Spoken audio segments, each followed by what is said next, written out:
Welcome children.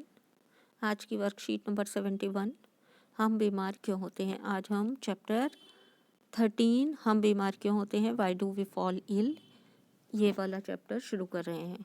इसमें आज इस वर्कशीट में आप पढ़ेंगे स्वास्थ्य क्या होता है और इसका क्या महत्व है हमारे जीवन में। ज्ञान, आजकल बहुत से स्वस्थ लोग कोरोना वायरस से ग्रसित हो रहे हैं, इसका क्या कारण हो सकता है। तो बच्चों, आप जानते हैं कि आजकल आपको बहुत सारी न्यूज़ ऐसी मिलती हैं, या जब आप न्यूज़ सुनते हैं तो आपको बताया जाता है कि इतने लोग कोरोना वायरस से ग्रसित हैं, इतने बीमार हैं। तो इसका कारण क्या हो सकता है। कोरोना एक ऐसी डिसीज़ है जो एक वायरस के द्वारा फैलती है, और वायरस से होने के कारण ये कैसी है, संक्रामक डिसीज़ या बीमारी, जो एक व्यक्ति से दूसरे व्यक्ति में, जो हमारे सांस छोड़ने से ड्रॉपलेट्स निकलते हैं, या बोलने से जो छोटी छोटी ड्रॉपलेट्स बाहर आते हैं पानी के, या हमारी बोलने के दौरान जो सलाइवा बाहर उछलता है, उसके कारण ये एक व्यक्ति से दूसरे व्यक्ति में फैल जाता है। तो ये एक संक्रामक बीमारी है। जिज्ञासा दीदी, कोविड-19 के फैलने के मुख्य 2 कारण हैं। आपको किन 2 बातों का ध्यान रखना चाहिए। कौन से 2 मुख्य कारण हैं इसके। कम रोग प्रतिरोधकता। पहली बात है, अगर आपके शरीर की प्रतिरोधकता या प्रतिरोध करने की क्षमता, रोगों से लड़ने की क्षमता कमज़ोर है तो आप बीमार पड़ सकते हैं। और दूसरा, अपने को संक्रमित होने से बचाने के लिए आपको क्या पहनना है, मास्क पहनना है, आपको अपने हाथ बार बार धोने हैं। तो अगर इस कार्य में आप लापरवाही करते हैं तो भी आप बीमारी को फैला सकते हैं और स्वयं भी बीमार पड़ सकते हैं। विश्व स्वास्थ्य संगठन WHO के अनुसार किसी व्यक्ति के शारीरिक, मानसिक और सामाजिक रूप से अच्छा होने की स्थिति को स्वास्थ्य कहते हैं। तो स्वास्थ्य किसे कहते हैं बच्चों। जब हम शारीरिक रूप से हमें कोई रोग ना हो, हमारी मानसिक स्थिति संतुलित हो, और सामाजिक रूप से हमारा व्यवहार समाज में अच्छा हो, तो इस स्थिति को हम क्या कहते हैं, अच्छा स्वास्थ्य, या व्यक्ति को स्वस्थ व्यक्ति कहते हैं। स्वास्थ्य को केवल व्यक्तिगत तौर पर नहीं पाया जा सकता, क्योंकि आसपास की स्थिति और वातावरण पर भी ये निर्भर करता है। हमारे आसपास क्या स्थिति है, स्वच्छता कैसी है, हमारे वातावरण कितना स्वच्छ है, या वातावरण में पोल्यूशन तो नहीं फैला हुआ है, इस बात पर हमारा स्वास्थ्य निर्भर करता है। सामुदायिक व व्यक्तिगत सफाई रखना कोरोना जैसी बीमारी को फैलने से रोकने के लिए हमारी सामाजिक जिम्मेदारी है। बच्चों, प्रत्येक नागरिक की कुछ समाज में जो रहता है उसकी सामाजिक जिम्मेदारियां होती हैं। तो कोरोना को फैलने से रोकने के लिए हमारी या प्रत्येक नागरिक की जिम्मेदारी बनती है कि वो सामुदायिक स्वच्छता का ध्यान रखे, अपनी व्यक्तिगत सफाई का ध्यान रखे, मास्क पहने और सरकार द्वारा दिए गई गाइडलाइंस को फॉलो करे। स्वास्थ्य और रोग मुक्त होने में अंतर। अच्छा स्वास्थ्य होना या रोग मुक्त होना, इन दोनों में क्या अंतर है बच्चों। कभी रोग मुक्त होने पर भी कोई व्यक्ति अस्वस्थ हो सकता है। बच्चों, आपको पता है, कभी हम रोग मुक्त होते हैं, मतलब कोई बीमारी आपके शरीर में नहीं है, उसके बाद भी आप अस्वस्थ हो सकते हैं। जैसे एक अच्छा गायक यदि किसी दिन बीमार नहीं है पर वह ठीक से नहीं गा सकता, किसी दिन ऐसा होता है कि एक गायक है, वो अच्छी तरह नहीं गा पा रहा है, तो हम उसे अस्वस्थ कह सकते हैं, जबकि उसके शरीर में कोई भी बीमारी, शारीरिक बीमारी नहीं है। अलग अलग व्यक्तियों के लिए स्वास्थ्य का अर्थ भिन्न भिन्न होता है। तो हर व्यक्ति के लिए अच्छे स्वास्थ्य का मतलब अलग अलग होता है। जैसे एक संगीतकार के फेफड़ों में ऑक्सीजन धारण करने की असाधारण क्षमता होती है, और एक नर्तक अपने शरीर को अलग अलग कठिन मुद्राओं में खींच सकता है, मतलब अलग अलग मुद्राएं बना सकता है। यह हर किसी के लिए संभव नहीं है। हर व्यक्ति यह काम ज़रूरी नहीं है कि वो कर सकता हो, पर हम यह नहीं कह सकते कि अन्य लोग स्वस्थ नहीं हैं। दूसरे शब्दों में, रोग मुक्त होने का अर्थ यह नहीं है कि व्यक्ति स्वस्थ ही है।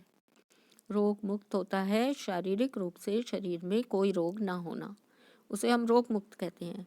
और जो स्वस्थ व्यक्ति होता है वो शारीरिक रूप से, मानसिक रूप से और सामाजिक रूप से भी स्वस्थ होना या समाज में उसका अच्छा व्यवहार होना ज़रूरी है। इसके विपरीत एक रोगग्रस्त व्यक्ति अस्वस्थ भी होता है। तो ये थे आपके स्वास्थ्य और रोग मुक्त होने में अंतर। अब हम अच्छे स्वास्थ्य के लिए कुछ प्रमुख आवश्यकताएं जानेंगे, और उससे पहले हम स्वास्थ्य के 3 पहलुओं पर बात करेंगे। नंबर 1 हमारा मानसिक स्वास्थ्य क्या है, नंबर 2 शारीरिक स्वास्थ्य किसे कहते हैं, नंबर 3 सामाजिक स्वास्थ्य से आप क्या समझते हैं।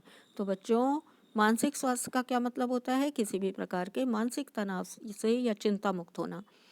तो अगर हमारे शरीर में कोई मानसिक तनाव है हमारे मन में, तो हम स्वस्थ नहीं हो सकते। तो मानसिक तनाव या चिंता से मुक्त होना मानसिक स्वास्थ्य कहलाता है। शारीरिक स्वास्थ्य क्या होता है, जो व्यक्ति का सक्रिय और रोग मुक्त हो। अगर शारीरिक बीमारी, शरीर में उसके कोई बीमारी ना हो और व्यक्ति सक्रिय हो, तो उसे हम कहते हैं शारीरिक स्वास्थ्य। इसके अलावा सामाजिक स्वास्थ्य क्या होता है, जब व्यक्ति अपनी आवश्यकताओं को पूरा करने के लिए लोगों से मेलजोल और संवाद कर सके, या व्यक्ति अपने समाज में दूसरे लोगों के साथ अच्छे बिहेवियर के साथ रह सके, इसे हम कहते हैं सामाजिक स्वास्थ्य। तो अच्छा स्वास्थ्य होने के लिए मानसिक स्वास्थ्य, शारीरिक स्वास्थ्य और सामाजिक स्वास्थ्य तीनों का होना आवश्यक है। अच्छे स्वास्थ्य के लिए कुछ प्रमुख आवश्यकताएं, कौन कौन सी आवश्यकताएं हैं जो हमें अच्छे स्वास्थ्य के लिए होना ज़रूरी है। नंबर 1 स्वस्थ और संतुलित आहार, स्वस्थ आहार का सेवन, अर्थात हम संतुलित आहार लेंगे जिससे हमें बीमारियां नहीं होंगी, तो हमारा स्वास्थ्य अच्छा होगा। तो स्वस्थ रहने के लिए संतुलित आहार और स्वस्थ आहार का सेवन आवश्यक है।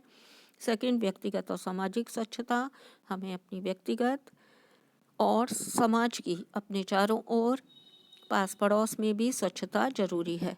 सक्रिय जीवन शैली, हमारी जीवन शैली कैसी होनी चाहिए, लाइफ स्टाइल वो सक्रिय या एक्टिव होनी चाहिए। नियमित व्यायाम करना चाहिए हमें, और स्वास्थ्य के प्रति जागरूक होना चाहिए। अच्छे स्वास्थ्य के प्रति हमें कैसा होना चाहिए, जागरूक होना चाहिए। क्या चीज़ आपके स्वास्थ्य के लिए ठीक है और क्या आपके स्वास्थ्य के लिए अच्छा नहीं है, तो उसके प्रति आपको जागरूक होना चाहिए। फोर्थ है अच्छा शारीरिक और सामाजिक वातावरण, आपके शारीरिक और सामाजिक वातावरण अच्छा होना चाहिए। इसमें स्वच्छ आसपास, आपका आसपास या पास पड़ोस स्वच्छता होनी चाहिए, अच्छी स्वच्छता होनी चाहिए। उचित कचरा प्रबंधन, आप कूड़े को सही जगह पर डिस्पोज कर पाएँ, इधर उधर फैला हुआ ना हो। स्वच्छ जल शामिल है। ये सब आपकी क्या हैं, बेसिक नीड्स हैं जो आपके लिए स्वच्छ होनी या उचित होनी ज़रूरी है। अच्छे भोजन की उपलब्धता हेतु अच्छी आर्थिक स्थिति, अगर हमें अच्छे भोजन को खाना है या अच्छा संतुलित आहार हमें लेना है अपने शरीर को स्वस्थ रखने के लिए, तो हमारी आर्थिक स्थिति भी अच्छी होनी आवश्यक है।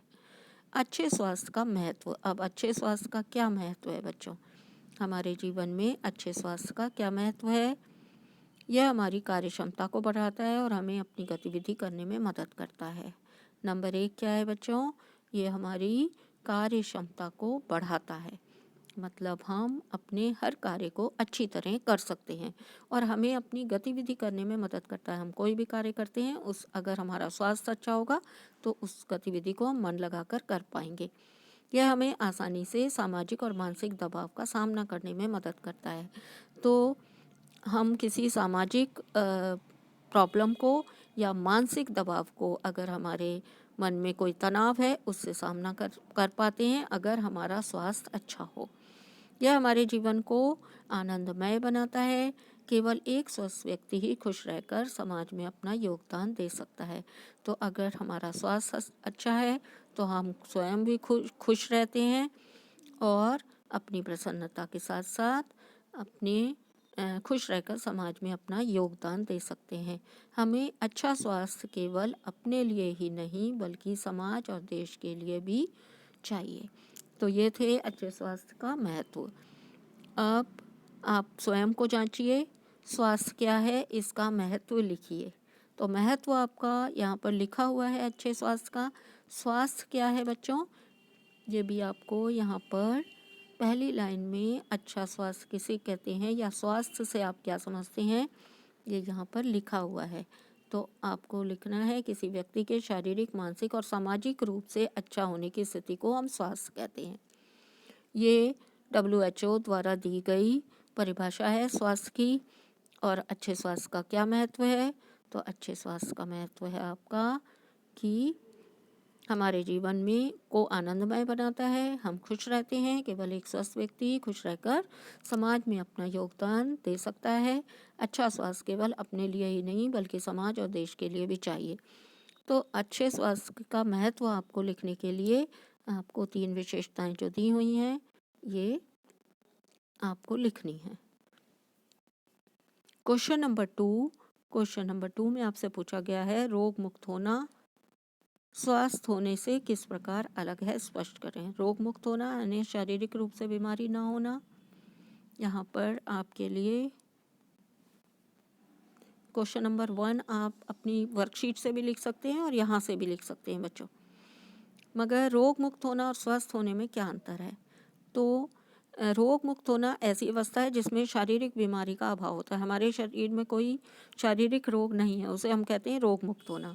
स्वस्थ होना मनुष्य शारीरिक, मानसिक और सामाजिक रूप से अपनी क्षमताओं का उपयोग कर सके, इस अवस्था को हम कहते हैं कि वो स्वस्थ है। ये व्यक्तिगत रूप से रोग मुक्त होता है, व्यक्तिगत है रोग मुक्त होना, सिर्फ हमारे शरीर की बीमारियों के बारे में है। जबकि जो स्वास्थ्य होता है अच्छा या स्वस्थ होना व्यक्तिगत, भौतिक, सामाजिक वातावरण में प्रसन्नता का अनुभव, और ये हमारे व्यक्तिगत ही नहीं भौतिक और सामाजिक वातावरण से भी जुड़ा हुआ है स्वस्थ होना।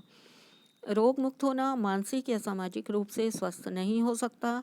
जरूरी नहीं है कि वो व्यक्ति मानसिक या सामाजिक रूप से स्वस्थ हो, वो निर्बल भी हो सकता है। मगर स्वस्थ होना व्यक्ति का सभी प्रकार से सामाजिक, मानसिक और शारीरिक रूप से स्वस्थ होना अच्छा स्वास्थ्य कहलाता है। तो आप स्वस्थ होना और रोग मुक्त होने में अंतर लिख सकते हैं। नेक्स्ट क्वेश्चन है आपका, अच्छे स्वास्थ्य के लिए ऊपर दी गई प्रमुख आवश्यकताओं के अतिरिक्त कुछ अन्य आवश्यकताएं भी हो सकती हैं, सोच कर लिखिए। यह आपको अपने आप बच्चों सोच कर लिखना है कि अच्छा स्वास्थ्य रखने के लिए आपको कौन कौन सी आवश्यकताएं होती हैं या कौन सी आवश्यकताएं हैं जिनकी वजह से आप अपने स्वास्थ्य को अच्छा रख सकते हैं। तो यहाँ पर आपको अच्छे स्वास्थ्य की कुछ प्रमुख आवश्यकताएं दी हुई थी। इसके अलावा आपको दूसरी सोच कर लिखनी है। जैसे अच्छे स्वास्थ्य के लिए प्रसन्न रहना आवश्यक है, और प्रसन्न रहने के लिए सभी के साथ हमारा व्यवहार अच्छा होना चाहिए।